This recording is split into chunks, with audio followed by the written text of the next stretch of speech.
Hola amigos, les habla Ariel Ben Abraham. Esta semana vamos a ampliar el comentario número 95 en nuestro blog en torno a la conciencia mesiánica en la profecía judía. Continuamos con el capítulo 59 del profeta, que dice así: palpamos la pared como ciegos y andamos a tientas como sin ojos. Tropezamos a mediodía como de noche. Estamos en lugares desolados como los muertos. Obviamente, el contexto de la profecía en general, cuando usa el profeta estas metáforas, estamos refiriendo nos estamos refiriendo a la conciencia humana, dando, tropezando como ciegos, viendo oscuridad a plena luz del día, estamos oscuros. Son metáforas claras que hacen referencia a el estado de conciencia en que estamos. Estamos viviendo las tinieblas. ¿Qué es vivir en las tinieblas? De la metáfora vamos a pasar a lo concreto. Vivir en lo que es negativo. Entonces se llama oscuridad. Se asocia oscuridad con lo negativo y luz con lo positivo. Eso ya lo sabemos. Resuena nuestra conciencia cuando hablamos luz, como una redención. Vemos, sabemos y de alguna manera entendemos. Contrario, cuando hay oscuridad no tenemos idea de lo que está pasando, no vemos nada, entendemos nada ni sabemos nada.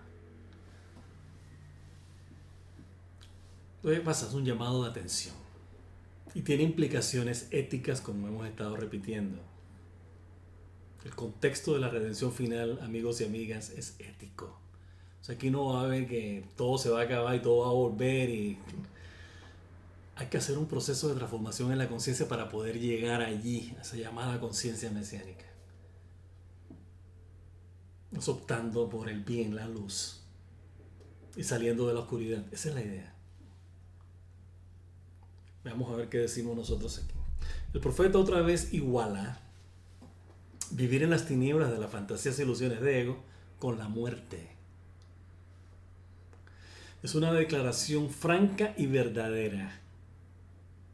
Isaías nos llama pecadores alevosos, repetitivos, porque aún viendo la luz elegimos la oscuridad. Es el problema que tenemos. Dios creó luz y oscuridad, bendiciones, maldiciones, bien, mal, correcto, incorrecto, para nosotros ejercer el libre albedrío. Y todo lo que es negativo, o lo que se ve como negativo, como referencia para que optemos por lo positivo. Pero hacemos lo contrario, hacemos de la referencia una opción. Eso lo hemos estado repitiendo porque el profeta lo repite, hay que seguir repitiendo. ¿Qué vamos a hacer? Pero la idea es que, como hemos dicho antes también, que con esta repetición en algún momento todo esto haga clic en nuestra conciencia y ¡pah!, despertemos un día diciendo: ah, ahora sí entendí de qué se trata todo esto. A veces el proceso de arrepentimiento, de retorno, de teshuvah, como le llaman en hebreo, requiere un momento nada más. Generalmente después de pasar por un momento de aflicción, dolor, sufrimiento, etcétera. Un momento en el que ¡pah!, se nos prende el foco en la cabeza y decimos: ah, yo ya no quiero esto. Como hemos puesto la metáfora de chuparse el dedo, ¿no? Hay un momento en que hay cosas que uno ya no hace, ni que lo obliguen, a uno lo hace. Ya uno superó eso, ya uno no está ahí. Entonces ni se le ocurre a uno eso. Estamos en otra dimensión, estamos en otro nivel.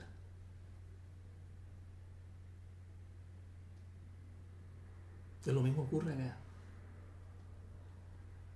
Hay que salir de una dimensión para entrar a otra, salir de un nivel y subir a otro. Bien.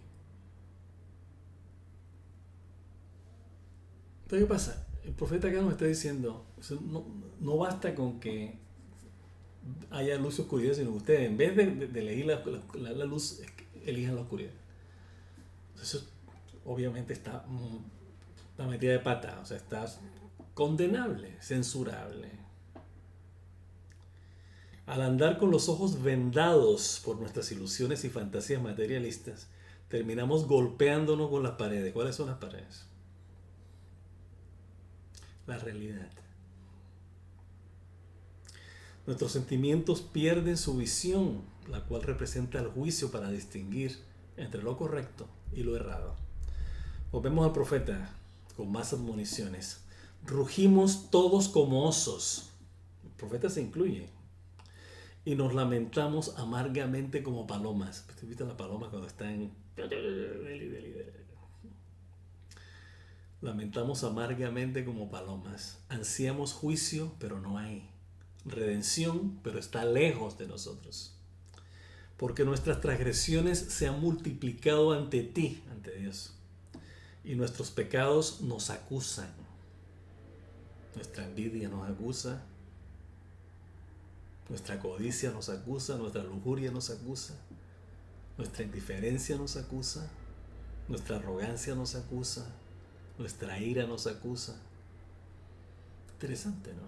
Las propias tendencias negativas nos están diciendo, oye, ¿qué pasó aquí? Interesante la manera como lo ponen, la semántica del asunto, ¿no? De repente llega uno, se para en la envidia y dice, oye, ¿qué pasó contigo? ¿Tú por qué envidias? ¿Tú por qué me tienes a mí? Déjame a mí quieta en otro lado. ¿Por qué yo tengo que andar contigo? Es el reproche, el oprobio. Interesante, ¿no? Nuestras transgresiones nos acompañan y nuestras iniquidades las hemos conocido. Nuestros pecados nos acusan. Sí, porque hay que buscar la raíz del pecado. O sea, cuando uno envidia o codicia y consigue algo a la fuerza, a la brava, y transgrede, lo que hay que buscar es cuál es la motivación detrás. O sea, ¿por qué envidia? Ah, sentimientos y creencias de carencia. ¿De dónde? Porque realmente la deseaba, me hacía falta. ¿Quién te dijo? La sociedad de consumo. La sociedad de consumo, la cultura light, ¿qué más? Las modas, ¿qué más? Ideologías.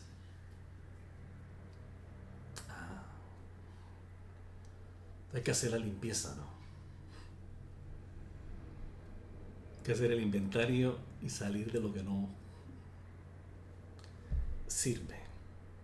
Estas metáforas resuenan en nuestra conciencia porque osos y palomas representan expresiones negativas de sentimiento. Imagínense un oso. Bueno, como dicen por el Caribe, no respetan pinta. Entonces van y se meten y matan al que sea. No van a decir que miren, que me gusta, que no me gusta. O sea, la ira fuera de control, oso. Y las palomas representan expresiones negativas de sentimientos y emociones heridos por nuestra autonegligencia. O sea, como hemos dicho, estas metáforas van mucho más allá. Por eso es importante la profecía judía. Porque trata de una manera hasta cierto punto hasta subliminal inclusive. Con estas metáforas de hacernos entender. Hay un oso en nosotros, hay una paloma en nosotros. Que representa un estado de conciencia negativo que tenemos que superar. Entonces nos atacan, nos acusan.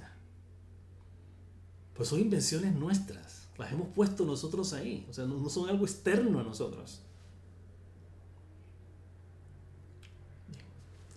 Al perder el libre albedrío por nuestras obsesiones, adicciones y apegos, nuestra redención, de hecho, está lejana. Creamos distancia. Una distancia bastante enorme, por cierto. Nuestro predicamento identifica lo que somos, tenemos y hacemos. De esta manera nos familiarizamos con nuestras tendencias y rasgos negativos, ya que los hemos conocido bastante bien. Interesantes son nuestros acompañantes, como dice el profeta. Entonces nos acompaña la envidia, nos acompaña la lujuria, nos acompaña la indiferencia. ¿Qué compañías son esas? Bueno, amigos y amigas, tenemos que empezar a hacer el inventario más temprano que tarde. Individualmente, un proceso individual. O sea, aquí no estamos asumiendo la vocería de un estado moral que impone la moralidad a todo el mundo. La idea es que empecemos a hacerlo individualmente. De eso se trata. La redención es colectiva, claro, es, pero también es individual. La única manera de entenderla es como individuos. Para poder entenderla tenemos que tener un indicio, una referencia, cierta información, cierta experiencia, para poder identificar lo correcto de lo incorrecto. Hay un principio ético en el bien, como hemos dicho y seguiremos repitiendo. Hay que procurarlo, ¿no? Entonces, la idea concreta es sentarse y decir qué es lo que yo necesito versus qué es lo que deseo.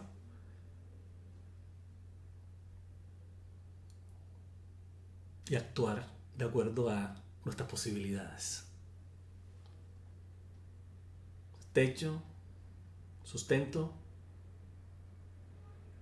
tranquilidad, paz, alegría.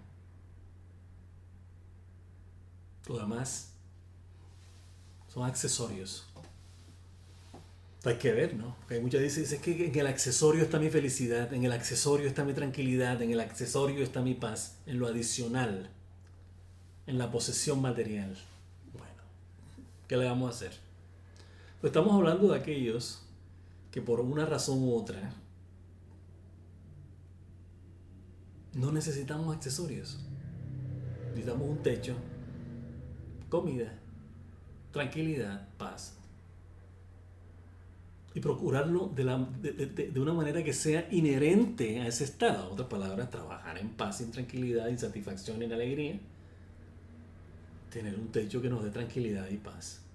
Y un alimento que nos sustente apropiadamente. Lo demás es accesorio. Y cuidado con accesorio. Porque cuando decimos accesorio podemos estar refiriéndonos a fantasías e ilusiones de ego alimentadas 24 horas, 7 días a la semana, 365 días al año, eternamente, por la sociedad de consumo. Cómprate esto, que tú necesitas eso. Yo no, lo que necesito es un teléfono para hablar con alguien. No, es que necesitas internet, necesitas esto otro, necesitas... ¿Necesito qué? Ah, yo te enseño cómo se usa. Es que no necesito, porque es que no necesito aprenderlo, porque no, lo que ese producto me ofrece no lo necesito. Es un problema que tenemos ahora con los famosos SMS, o sea, los mensajes de texto. La gente ahora se comunica por mensajes de texto, que es un problema. Porque los mensajes de texto están fuera de contexto. Entonces, cuando uno lee algo, uno no sabe realmente qué le están diciendo a uno, a no ser que conozca a la persona o sepan de qué le están hablando.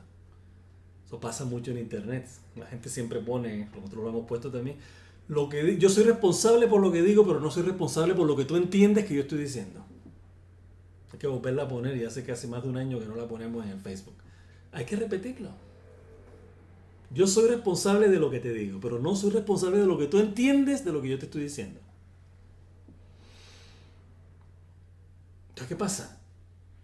Yo le digo a la persona, no me mandes textos. Si vas a hablar conmigo, llámame y hablamos.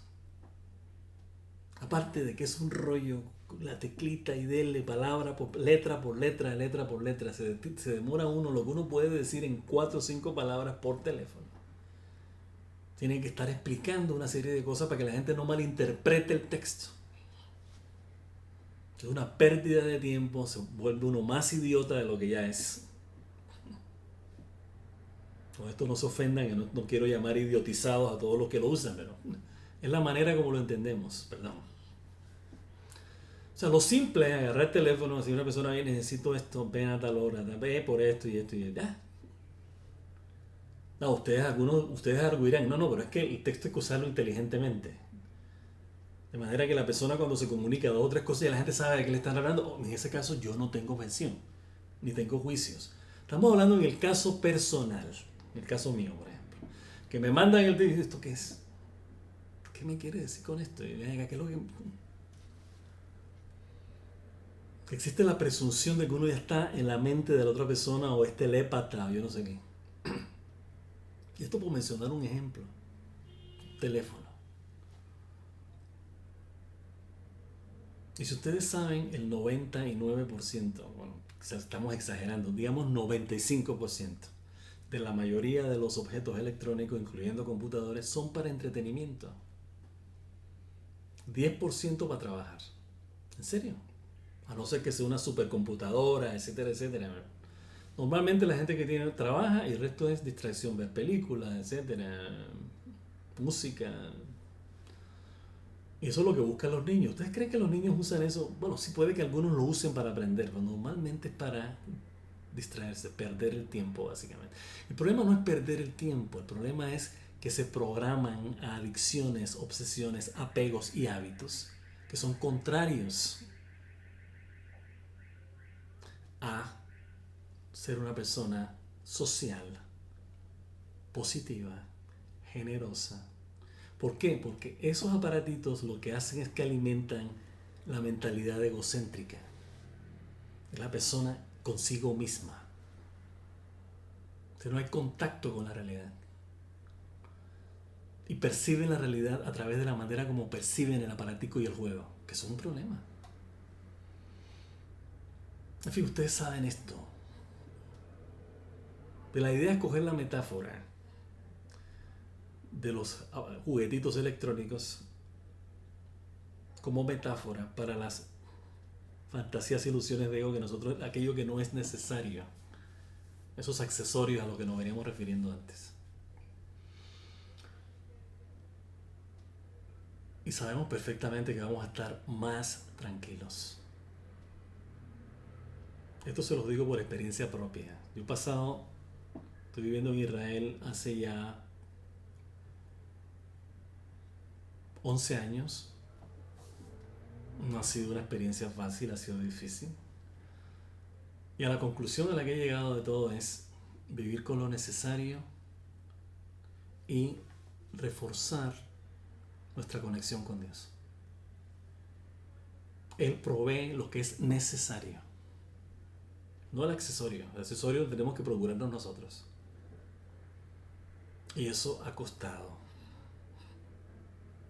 No queremos decir sudor y lágrimas, pero ha costado. No es fácil.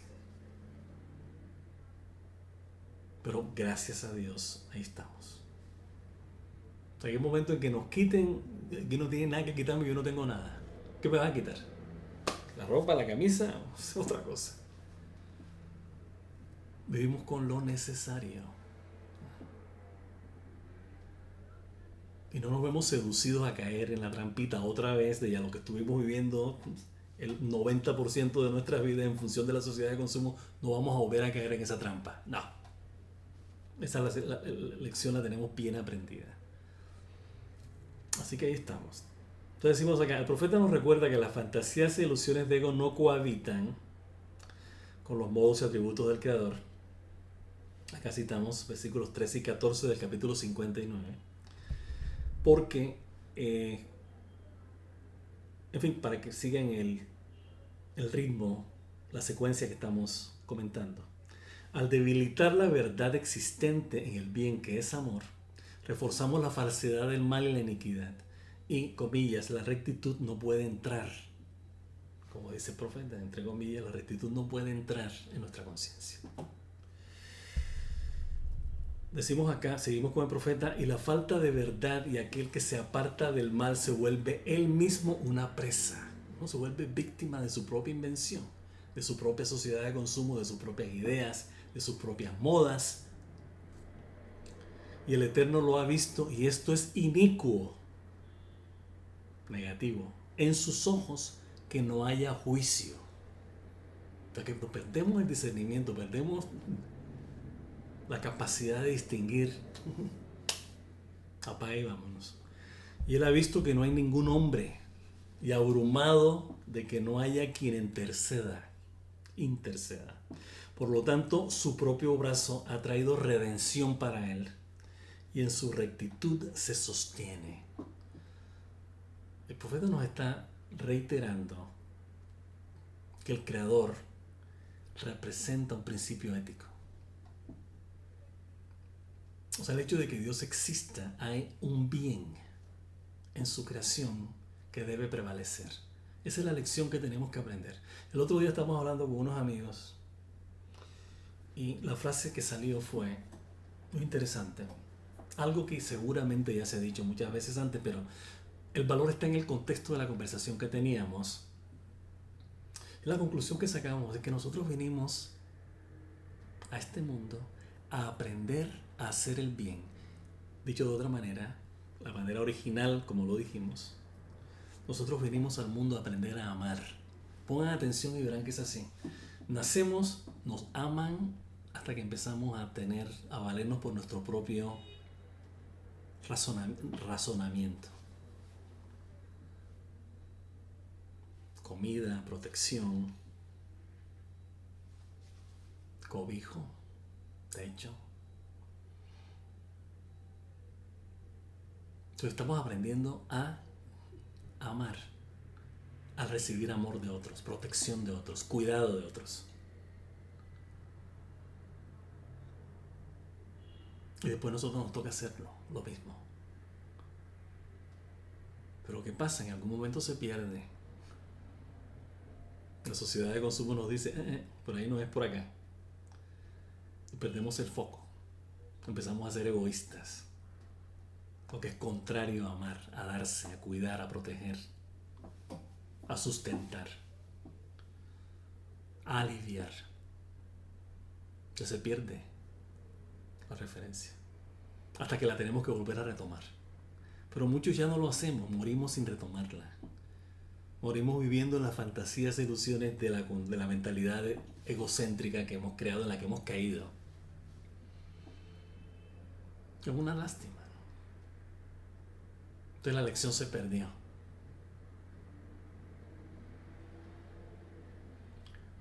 Entonces, ¿qué pasa? Sabemos que tenemos que amar, tenemos que aprender a amar. Nuestros sabios en el Talmud dicen que el principio fundamental de la Torah está en el versículo que dice: ama a tu prójimo como a ti mismo, yo soy el Eterno, dice Dios. Lo demás es comentario, perdón. ¿Cómo así que lo demás es comentario? La manera como tú amas a alguien. Hay decenas de volúmenes en el Talmud que explican cómo se hace eso. A eso venimos a aprender. Por eso estudiamos Gemara, por eso estudiamos el Talmud, para aprender cómo se ama, cómo se cuida, cómo se hace el bien, cómo se hace lo correcto. De eso se trata. Ya cuando nos muramos y vamos a otro lugar, ahí no sabemos qué va a pasar ahí, pero se supone que si aprendimos algo acá, eso lo vamos a aplicar en otro lado. Es como obvio, ¿no? ¿De qué sentido tendría? Uno vino acá, pues, ¿qué pasó? Nada. Hasta que aprendemos la lección. Cada vez nosotros mismos inventamos referencias, sociedad de consumo, etcétera, etcétera, etcétera, distracciones. Las inventamos nosotros mismos para que lleguemos a la conclusión de que son referencias, no opciones. Tenemos que optar por el bien mayor. El bien que es individual en función y con relación al bienestar general. De lo contrario no lo es. El problema que tienen los fascistas, ¿no? Ellos quieren hacer prevalecer su visión de lo que es bueno, entre comillas, para ellos, haciendo el mal a otros. ¿Qué tipo de bien es eso? Explíquenme ustedes. Es una contradicción. Siempre contamos la anécdota de los generales y oficiales de alto rango del ejército alemán en el juicio de Nuremberg. Los juicios de Nuremberg. Después de la Segunda Guerra Mundial estaban juzgando a los criminales de guerra. Esto es real. Se lo hemos dicho una o dos veces, no sé cuántas veces, probablemente una vez. Vamos a repetirlo. El Departamento de Defensa de Estados Unidos quería saber qué había detrás de esta mentalidad criminal de los nazis. Entonces mandaron un equipo de psiquiatras, para entrevistar a estos tipos en su celda y preguntarles: ¿Ustedes cómo era que ustedes hacían esto? Y todos contestaron lo mismo. Todos contestaron lo mismo. Dice, bueno, ¿Cómo es posible que ustedes hayan cometido eso? Si nosotros consideramos que estábamos haciendo algo bueno, matando gente inocente. Y nosotros creíamos que eso estaba bien. Y nos vamos a morir creyendo que estábamos haciendo algo bueno. Así. O sea, ellos no tenían ningún remordimiento, absolutamente ninguno.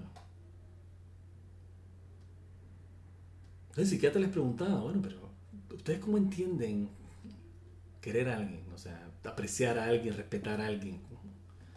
Dice el Führer, o sea, el líder, la familia.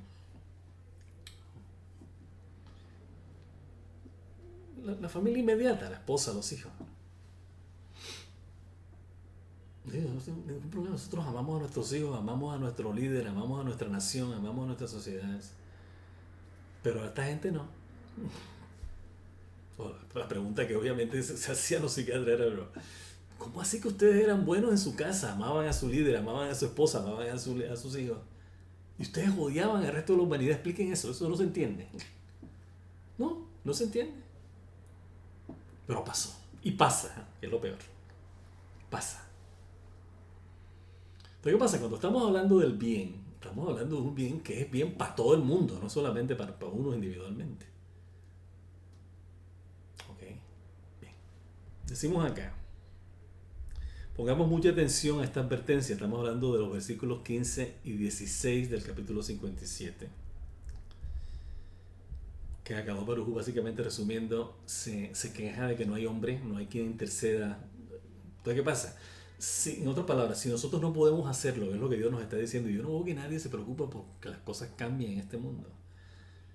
Entonces él mismo dice, yo voy a traer redención para mí mismo, o sea, para mi propia creación. Yo voy a cambiar esto. Aquí está. Por lo tanto, su propio brazo ha traído redención para él y en su rectitud se sostiene. Es decir, es un Dios recto, es un Dios ético.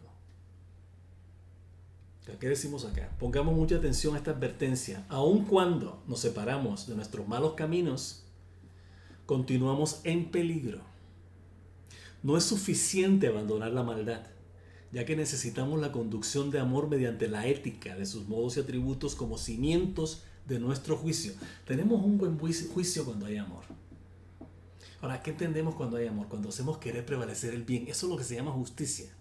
Y hay que insistir mucho en esto. Cuando dice, la justicia, rectitud. ¿Qué es eso? Hacer prevalecer el bien como la verdad que Dios quiere que se manifieste y prevalezca en su creación. De eso se trata. Y cuando hacemos justicia, que es un Dios justo, un Dios recto, es un Dios que quiere hacer prevalecer el bien con sus modos, caminos y atributos. Y es lo que nosotros tenemos que hacer también. Esto es para nosotros, esto no es para Dios. Sí, pero el profeta dice que Él va a crear redención para Él, que su brazo... Es una manera de decirnos, ustedes tienen que procurar el bien con el que Dios se relaciona con nosotros y con su creación y hacerlo prevalecer. Y si no hay alguien, hay que hacer que sea así. Y Él lo va a hacer así. Está reiterando su promesa de que en la era mesiánica el bien, el juicio, la justicia, la verdad es lo que va a prevalecer, es lo que va a dirigir cada aspecto y dimensión de la conciencia. Decimos acá, ningún hombre ni quien interceda, entre comillas, son metáforas de la dirección que necesitamos para hacer y manifestar. Amor como nuestra esencia y verdadera identidad. De allí que el profeta nos indique la voluntad de Dios como su redención para nosotros y su rectitud y juicio como el sustento para lo que Él ha creado. Dios, ya lo hemos dicho, lo vamos a seguir repitiendo, la creación de Dios se basa en el bien, procede del bien de Dios y tiene como finalidad el bien. Nos creó con libre albedrío, por lo tanto creó todo lo que es negativo como referencia para que optemos por el bien. Referencias, no opciones. ¿Ok? Entonces tenemos que optar por lo correcto. Es la manera como lo presentan y los profetas, la manera como Dios nos está diciéndonos de otra manera, con nuevas metáforas, para que finalmente asimilemos que nuestra esencia y verdadera identidad es el bien con el que Dios nos creó. Y es el bien que estamos destinados a ser, tener y manifestar por siempre. Y eso va a ocurrir cuando Él finalmente remueva todo lo que es negativo de la faz de la tierra y por lo tanto de la conciencia humana, para que precisamente se cumpla su voluntad. Bien, entonces con esto terminamos la ampliación de nuestro comentario número 95 en nuestro blog en torno a la conciencia mesiánica en la profecía judía, deseándoles como siempre que pasen un resto de semana muy pero muy feliz. Shabbat Shalom y hasta la próxima.